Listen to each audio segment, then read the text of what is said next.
De retour pour l'interview dans 72 Sports. Damien Provost nous a rejoint sur ce plateau. Bonsoir Damien. Bonsoir. Merci d'être avec nous donc sur le plateau de LMTV Sarthe. Vous êtes joueur de tennis de table professionnel. Bon anniversaire. Merci. Déjà, Merci. puisque vous avez soufflé votre 40e bougie. Je crois que d'ailleurs sur le match de ce week-end, vous avez payé le coup à tout le monde pour célébrer vos 40 bougies. Ouais, en fait, moi, c'était le premier match pour moi en national à domicile, donc dans le club où j'ai grandi, donc c'était quand même un moment super important pour moi. Donc, comme mes 40 ans étaient quelques jours avant, je me suis dit que j'avais envie de passer un petit moment, un peu profiter des gens pendant qu'on joue le match, c'est pas possible. Donc voilà, je me suis dit, je vais payer un petit coup à tout le monde. C'était ce week-end, ce match donc de Vibré à STT. On rappelle d'abord le contexte. Vous êtes revenu, vous en tant que joueur professionnel de tennis de table, vous êtes revenu dans votre club formateur donc il y a 2 ans avec cet objectif de faire monter le club au plus haut niveau possible, c'est ça? Voilà, c'est ça, ouais, c'est exactement ça. Donc oui, la décision, c'était il y a 1 an et demi. Mon premier match, c'était le 8 octobre 2023, donc pas si longtemps que ça.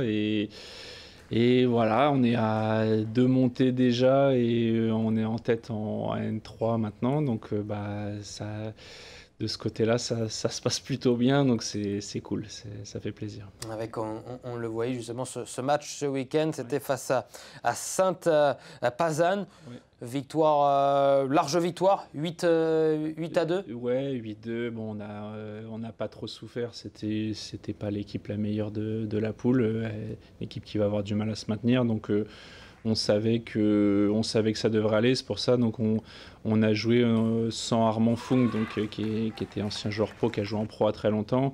Et on a fait jouer un joueur de l'équipe 2 avec nous aussi, parce que c'est quelqu'un qui était au club depuis longtemps et qui a beaucoup donné, qui était en équipe 1 avant longtemps. Donc pour moi, je trouvais ça sympa aussi de faire jouer un match en national à quelqu'un qui a contribué à ce que le club se porte bien en régional. Donc non, tout a été nickel. Vous avez fait un beau recrutement cette année pour être compétitif en National 3. C'est le niveau cette année où le Vibré à STT évoluera. Donc l'objectif, c'est d'être en N2 en janvier et c'est plutôt bien parti. Voilà, donc il reste des matchs, on est bien parti et on espère vraiment que ça puisse le faire. Mais moi, mon objectif, honnêtement, c'est de jouer le haut de tableau en N2 dès la seconde phase. Après, est-ce qu'on pourra faire une double montée comme l'année dernière? Ça va être sûrement compliqué, même si c'est pas injouable. Mais oui, de toute façon, c'est pas. Je viens ici pour être ambitieux et faire quelque chose qui est un peu spécial. Et donc oui, on va essayer. C'est pas simple, mais pour l'instant c'est bien. Donc Corentin Mazot, qui jouait en Pro B, nous a rejoint, qui a 23 ans et qui est un très bon joueur, avec toujours Armand, avec un gros palmarès qui nous aide. Et puis donc un joueur qui joue en première division espagnole, qui me remplace quand moi je peux pas jouer, parce qu'on peut pas jouer ensemble, comme on a un dans l'équipe qui peut jouer en multiples licences. Donc on a une équipe qui normalement pour la N3 a un peu de marge. Voilà, à voir si on arrive à monter, ce qui se passera après. 14 matchs en N3 cette saison. Je crois que c'est ça. Avant donc une deuxième phase, comment ça se passe le calendrier quand on est en National 3? Donc en fait c'est 14 matchs dans l'année en tout. Et c'est donc 7, et donc les équipes qui restent dans la même division rejouent au même niveau. Et il y a recette à partir entre janvier et mai. Et donc en espérant que donc les 7 prochains, la deuxième phase, ce sera encore une fois en N2. Donc oui, c'est 14 en tout, 2 demi-phases jusqu'à la Nationale 1. Et il y a juste les 20 clubs, les 20 plus gros clubs français, Pro A, Pro B, donc ça fait 10 et 10, où c'est une saison complète en fait. On va faire un point également sur le classement. Très bon début de saison, vous le disiez Damien. 3 matchs pour l'instant pour vous et vos coéquipiers, 3 victoires. Vous êtes seul en tête avec 1 point d'avance sur Plérin. tout va bien, en espérant que ça tienne jusqu'au bout de la première partie de saison? Ouais, alors normalement l'équipe sur le papier qui est le plus dangereux, la plus dangereuse, c'est Jaunet qui est banlieue de Poitiers. Ils ont une bonne équipe et on les joue au prochain match. Donc on jouera au complet là-bas et donc bon on est très favoris. Voilà, après c'est le sport, mais factuellement on est très favoris. Donc voilà, on va y aller bien sûr pour gagner. Et oui, honnêtement, ce serait une énorme déception de ne pas monter en National 2. Voilà, quand on regarde les effectifs, il y a personne qui est dans le tennis de table qui se dit on va pas monter. Après, des fois, des boulettes, ça arrive. Donc voilà, on va essayer de ne pas en faire. L'objectif à court terme, très court terme, c'est donc l'accession en National 2. À plus long terme, vous ambitionnez d'aller jusqu'où? Alors, c'est une question qu'on me pose souvent. Donc, moi, ce que je dis, la première chose la plus importante, c'est qu'on arrive à fédérer un petit peu autour. Donc, que ce soit personnes de village ou à côté, des partenaires et des personnes qui ont envie d'apporter un petit peu des qualités un peu différentes dans le club. Ça, ce sera le plus important. On n'est pas très loin, on a un bon joueur près d'avoir une équipe très chiante à jouer en N1.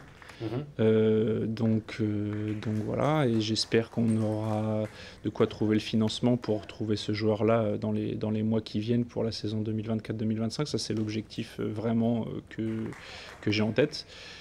Et voilà, après, on se prend au jeu. Comme j'ai déjà dit, je suis assez rêveur. J'ai pas envie de me dire non, la N1 c'est le maximum. La N1 c'est clairement un objectif, ça c'est sûr. Et là, ce qui devient un objectif qui n'était pas un objectif il y a quelques mois, c'est d'être performant en N1 assez rapidement. Avec du monde en tribune également, on le voit sur ces images. C'était sympa, ouais, non, franchement c'était cool. Donc on a joué au gymnase, la salle est un peu petite, elle est très bien, mais elle est un peu petite. Donc ça fait un petit peu moins familial pour du ping-pong. C'est ce côté-là qui peut être parfois peut-être un peu dommage, mais quand même la tribune était pleine et non, ça fait vraiment plaisir. Les gens avaient l'air contents d'être là, donc ouais, très très content de ça. Oui. On parlait des ambitions donc d'aller en National 1, voire plus haut. Est-ce que dans un coin de votre tête, vous avez ce que fait par exemple la Romagne? On parle d'un village de 1700 habitants, c'est dans le Maine-et-Loire. La Romagne qui évolue quand même en Pro A, le plus haut niveau en France, dans les championnats. Et ce, depuis quand même une vingtaine d'années. On en parlait hors antenne avec Bruno Palmé, notre animateur sur LMTV Sarthe, qui est un ancien très bon joueur de tennis de table, qui évoluait en division nationale. Est-ce que dans un coin de votre tête, vous avez cette ambition de faire de Vibrey un deuxième La Romagne, c'est-à-dire, parce que Vibrey c'est 2500 habitants, si je ne dis pas de bêtises, et La Romagne 1400, 1700, et qui évolue au plus haut niveau. Est-ce que c'est possible aussi à Vibrey? Je vais dire que c'est pas impossible.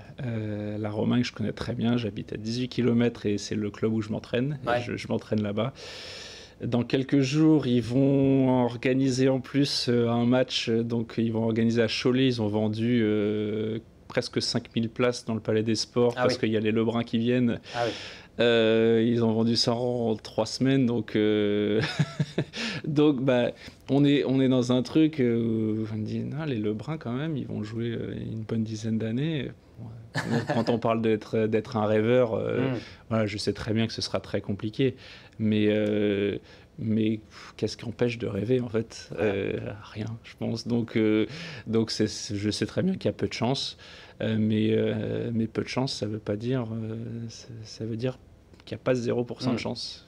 Vous parlez des frères Lebrun. C'est vrai qu'avec les JO, le phénomène a pris une grande ampleur autour des frères Lebrun. Est-ce que vous le sentez, vous, en tant que joueur de tennis de table professionnel? Est-ce que vous sentez qu'il y a un effet avec les deux frangins?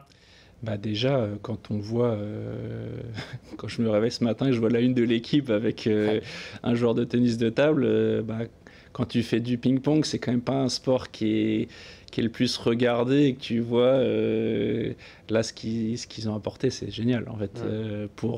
Voilà, quand tu es joueur de ping pro, ça fait plus de 20 ans. Moi, j'ai de très très loin jamais vu ça. Je me demandais justement, donc il y a Emmanuel Le Besson qui était champion d'Europe en simple en 2016, et c'était une finale franco-française avec Simon Gauzy. Je me demandais où ils étaient, dans quelle page ils étaient. Et ça fait, bah oui, ça fait super plaisir. Les frangins, ils sont géniaux. Et voilà, c'est une vitrine exceptionnelle pour nous. Ouais. Et on espère que ça vous amènera aussi des jeunes joueurs à Vibrey qui pourront peut-être, les frères Lebrun, créer des vocations. Vous êtes le seul joueur sartois à vivre de votre sport. Quels sont vos objectifs à côté de l'équipe de Vibrey? Est-ce que vous avez vos objectifs personnels aussi dans les autres pays dans lesquels vous jouez? Dans les autres pays, c'est vraiment différent. J'ai un peu restructuré ma saison, mais il y a 7 pays différents. J'en ai fait 5 là. J'ai déjà joué aux États-Unis, beaucoup en Espagne, Portugal et Italie, pas mal aussi cette année, avec des gros week-ends à chaque fois. L'objectif principal, c'est d'être le plus performant possible. Ça a été le fait de changer de club. Il y a quand même une pression qui est un peu différente. Donc, j'étais un petit peu plus passif mentalement au début de saison, ce que je dois changer. C'est un peu ça va être mon objectif perso.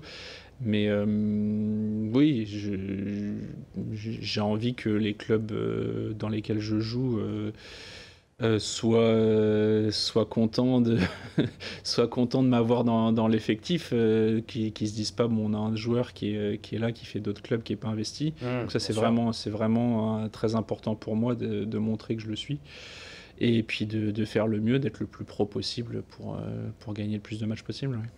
Dernière question, si on revient au Vibrey ASTT, j'imagine qu'avec toutes ces ambitions, ces objectifs, ça passe aussi par la structuration du club, la recherche d'un budget plus conséquent peut-être pour les futures années. C'est dire aussi la recherche de partenaires, de sponsors. C'est ça, c'est vrai que en fait, je pense qu'on a un projet qui est quand même, je pense, particulier, qui est sympa, qui vient de quelque chose qui est quand même plutôt cool, qui n'arrive pas souvent. Par contre, on a personne vraiment qui est bon pour le structurer et le vendre, ce projet. Donc, en termes de sponsoring, on a été aidé. On a eu limite plus de dons de personnes qui disent franchement, c'est cool, on va vous donner un petit billet, parce que c'est quand même vraiment... voilà, on a rarement vu ça. Mais c'est vrai que en termes de sponsoring, c'est un métier en fait, et c'est un peu plus compliqué. On a quelques-uns, mais il faut absolument qu'on puisse grossir ça. Ça c'est là, j'étais juste avant là, donc on visitait, on négociait avec des hôtels pour le stage de 2025 avec les Américains qui devraient revenir. Donc ils sont venus à 24 cet été. Pour nous, c'est quelque chose de très important dans notre budget aussi, et donc ça s'est très bien passé et c'est un bon point.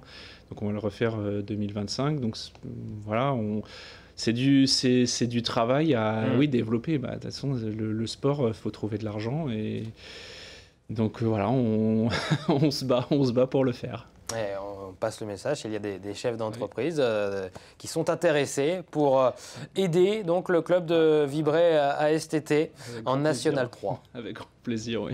Merci beaucoup, Damien Provost, d'avoir été notre invité dans 72 Sports. Dans quelques instants, on parle randonnée VTT, randonnée gravel également, avec un garçon que vous connaissez là aussi certainement, que vous reconnaissez. Laurent Brochard, ancien champion du monde de cyclisme sur route, c'était en 97, champion du monde de gravel également. Et c'est l'heure de la randonnée, c'est le 1er novembre prochain, ça approche à grands pas. On en parle juste après une courte page de publicité avec les deux présidents de l'UC Mamers Neuchâtel. A tout de suite.